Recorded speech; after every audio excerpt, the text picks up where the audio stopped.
উনি কে? উনি আমাদের গ্রামের আগের হুজুর ছিল। তা ওনার এই অবস্থা কি করে হলো?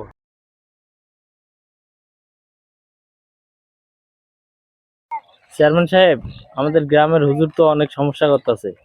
কেন, কি হয়েছে?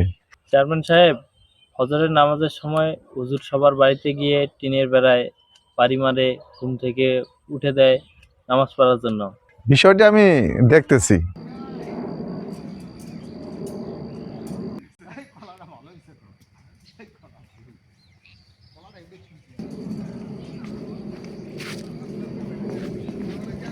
আরে ওইটা কেরা? বন্ধু মোকলেস না? চিনই তো যায় না। দেখি যাই একটু কথা কয়ে দেখি। আরে তুমি মুকলেস না? হ্যাঁ বন্ধু, তুমি আমার চিনতে পারো নাই? হ্যাঁ, সেই 3 মাস আগে তোমার লগে দেখা হয়েছিল। তোমার তো চিনই যায় না মিয়া। তাই তো পরিবর্তন কিভাবে রে বন্ধু? বন্ধু, আমি শহরে যে অফিসে চাকরি করতাম ওই অফিসে স্যারের মেয়ের বিয়ে করছি। কি বলো বন্ধু, বিয়া করছো? হ্যাঁ বন্ধু, বিয়ে করেছি। 1 লক্ষ টাকা আর যৌতুক হিসেবে এই মোবাইলটা দিয়েছে। দেখি তো বন্ধু তোমার মোবাইলটা। আমার শ্বশুর বাড়ির মোবাইল, তুমি দেখবা? নাও, দেখো দেখো। তা তোমায় কেন দিল এত টাকা আর এত দামি মোবাইল? তোমায় একটা কথা বলি বন্ধু, এই কথাটা কাউরে কইও না। তোমার ভাবি আরেক জায়গায় বিয়ে হয়েছিল, সেই পরিবার থেকে অনেক নির্যাতন করতো, তাই বিয়েটা ভেঙে গিয়েছিল। তারপর আমি তারে বিয়ে করলাম, তারা খুশি হয়ে আমাকে এই সমস্ত জিনিসপাতি দিল। বন্ধু মিষ্টি খাওয়াবা না? বন্ধু, বিকেলে আমার বাসায় আইসো, তোমার ভাবিকেও দেখে গেলা, একটু মিষ্টি মুখো করে গেলা।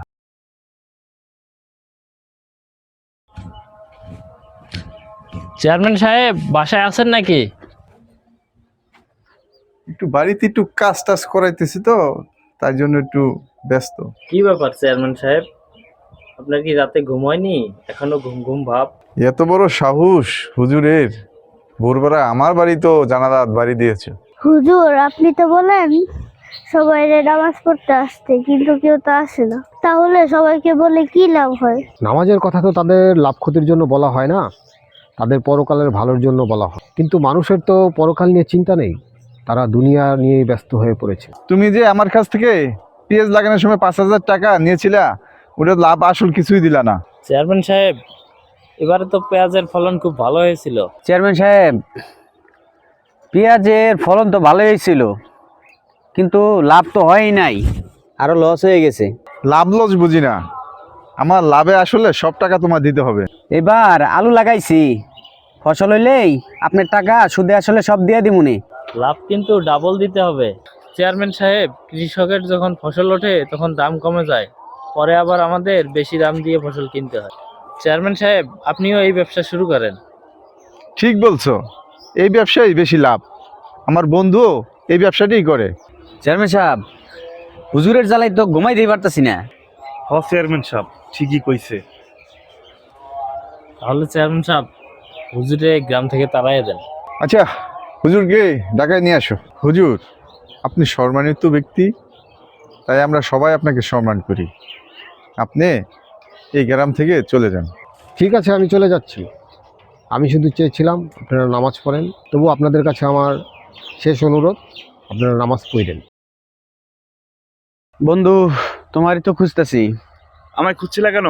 বন্ধু, আমার ছোট ভাই তো পড়াশোনা শেষ করলো, ওর তো একটা সরকারি চাকরি প্রয়োজন। তুমি কি ওর একটা সরকারি চাকরি দিয়ে দিতে পারবা? দেখো বন্ধু, সরকারি চাকরি তো ঘুষ ছাড়া হয় না। তুমি তো জানো বন্ধু, আঙ্গর যে অবস্থা, জায়গা জমি বিক্রি কইরাও সরকারি চাকরি টাকা হবো না। বন্ধু, একটা কাজ করো, আমার মতো একটা ডিভোর্সি মেয়ে দেখে তোমার ছোট ভাইকে বিয়ে করাই দাও। যৌতুকের যে টাকা পাবে তা দিয়ে একটা সরকারি চাকরি হয়ে যাবে। ঠিক আছে বন্ধু, তাইলে একটা মেয়ে দেহ, আগে বিয়ে হইলেও সমস্যা নাই, কিন্তু 6 সন্তান জানি না থাকে। বন্ধু, তুমি কোনো চিন্তা করো না, কালকে ঢাকা যাচ্ছি, একটা ব্যবস্থা করেই ফেলবো। নামাজের সময় সে নামাজ পড়বি না, নামাজ না পড়লে মরার পরে কিন্তু নামাজ পড়তে পারবি না। এই দেখ, ও কিন্তু মারা গেছে, ও কিন্তু নামাজ পড়তে পারবে না।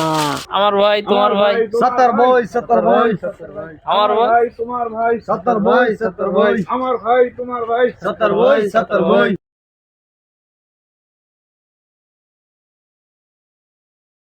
চেয়ারম্যান সাহেব, আমরা এতগুলা লোক আর পাগল একাই রইছে, আমাদের কি কিছু করতে পারবো?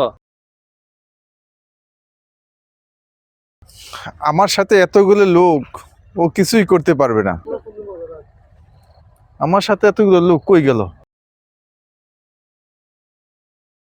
কি বন্ধু, মন খারাপ কেন তোমার?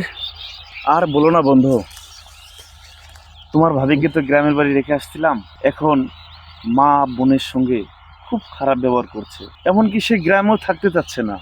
বন্ধু, ভাবির সাথে আমার দেখা হয়েছিল, সালাম দিলাম, কিন্তু কথা কইলো না। তুমি এই বউ নিয়ে সংসার করবা কেমনে বন্ধু? এই বউ বাদ দেও, তোমার একটা ভালো দেখা গ্রামে মাইয়া দেখা বিয়া করা মুনি, বুঝছো? আর বলো না বন্ধু, এখন তো আর চাইলেও বাদ দিতে পারবো না।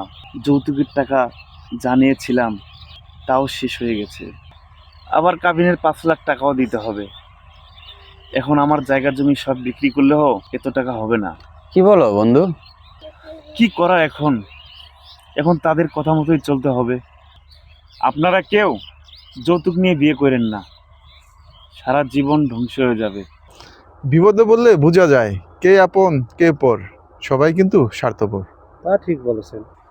চেয়ারম্যান সাহেব, আমাদের আগের হুজুর তো মারা গিয়েছে। কি? চলো দেখে আসি।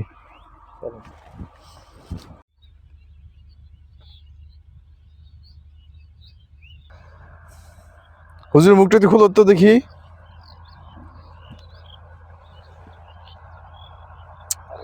আহারে, কত ভালো মানুষ ছিল। হুজুর মানুষ তো ভালোই ছিল। হ্যাঁ, হুজুর আমাদেরকে ভালো উপদেশ দিত, কিন্তু আমরা তো বুঝি নাই। আমাদের কাজটা ঠিক হয়নি হুজুরকে গ্রাম থেকে তাড়িয়ে দিয়ে। আমরা বড় ভুল করে ফেলেছি, দুনিয়া রং তামাশা নিয়ে অনেক ব্যস্ত ছিলাম। আমাদের তো একদিন মরতে হবে, তাই সকলকে নামাজ পড়তে হবে। ঠিক বলেছেন চেয়ারম্যান সাহেব। আসুন এখন থেকে আমরা সবাই নামাজ পড়া শুরু করি।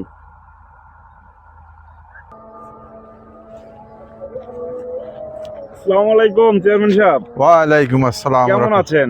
ভালো আছি, তোমরা ভালো আছো? এই তো আলহামদুলিল্লাহ।